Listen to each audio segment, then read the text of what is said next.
ಮತ್ತು ಅನ್ನ. ಈ ಭಾಗದಲ್ಲಿ ಭಾಳಷ್ಟು ಕಡೆಯಲ್ಲಿ ಮಕ್ಕಳು ಊಟ ಇಲ್ಲದೇ ಶಾಲೆಗೆ ಹೋಗ್ತಾ ಇಲ್ಲ. ಊಟ ಇಲ್ಲದೇ ಶಾಲೆ. ಹೌದು ಹೌದು. ಯಾಕೆಂದರೆ ನಾನೊಂದು ಸರಿ ನಮ್ಮ ಕಲಬುರಗಿ ಜಿಲ್ಲೆಯ ಚಿಂಚೋಳಿ ಅಲ್ಲಿ ಒಂದು ಹೆಣ್ಮಗಳು ಮಗುನೇ ಮಾರಿಬಿಡ್ತಾಳೆ ಹೊಟ್ಟೆಗೆ ಮಗುಗೆ. ಆಗ ಕೃಷ್ಣ ಸಾಹೇಬ್ರೆಲ್ಲ ನೀನೇ ಹೋಗಪ್ಪ ಅಲ್ಲಿಗೆ ಕಳಿಸ್ಕೊಡ್ತಾರೆ.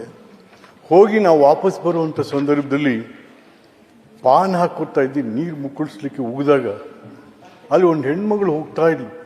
ಆ ಬಿಸಿಲಲ್ಲಿ ಟಾರ್ ರೋಡಲ್ಲಿ ಚಪ್ಪಲಿ ಇಲ್ಲದೆ ಹೋಗ್ತಾ ಇದ್ದಾಳೆ.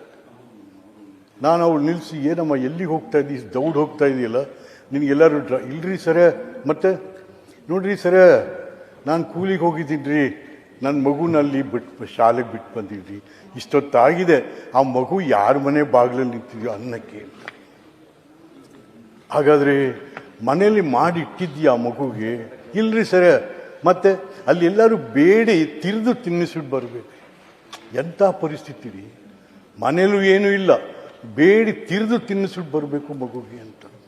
ಆಗ ನಮ್ಮ ಜೊತೆಯಲ್ಲಿ ಪಾಪ ವಿಜಯ ಭಾಸ್ಕರ್ ಹತ್ರ ದೊಡ್ಡ ಸೀನಿಯರ್ ಅಧಿಕಾರಿಗಳು ನನ್ನ ಜೊತೆಲಿ ಕೇಳಿದ್ರೇನ್ರಿ, ಯಾವುದಾದ್ರೂ ಸರ್ಕಾರಕ್ಕೆ ಹೃದಯ ಇದ್ದರೆ ಆ ತಾಯಿ ಮಾತನ್ನು ನಾವು ಮಾಡಬೇಕ್ರಿ, ಮಗುಗೆ ಮಧ್ಯಾಹ್ನದ ಊಟ ಕೊಡಬೇಕು ಅಂತೇಳಿ ಆವತ್ತಿನ ದಿವಸ ಒಂದು ಕಾರ್ಯಕ್ರಮ ಮಾಡಿ ಫಸ್ಟ್ ಈ ಭಾಗದ 8 ಜಿಲ್ಲೆಗಳಿಗೆ ಶುರು ಮಾಡಿ. 8 ಜಿಲ್ಲೆಗಳಿಗೆ, ರಾಯಚೂರಿಂದನೇ ದೇವದುರ್ಗದಿಂದನೇ ಅವತ್ತಿನ ದಿವಸ ಇಲ್ಲಿಗೆ ನಾವು ಅನ್ನ ಕೊಡಲಿಕ್ಕೆ ಶುರು ಆಯಿತು. ಇವತ್ತು 84 ಲಕ್ಷ ಮಕ್ಕಳು ಊಟ ಮಾಡ್ತಾ ಇದ್ದಾರೆ. 84 ಲಕ್ಷ. ಬೋಸರಾಜ್ ಅವರು ನಾನು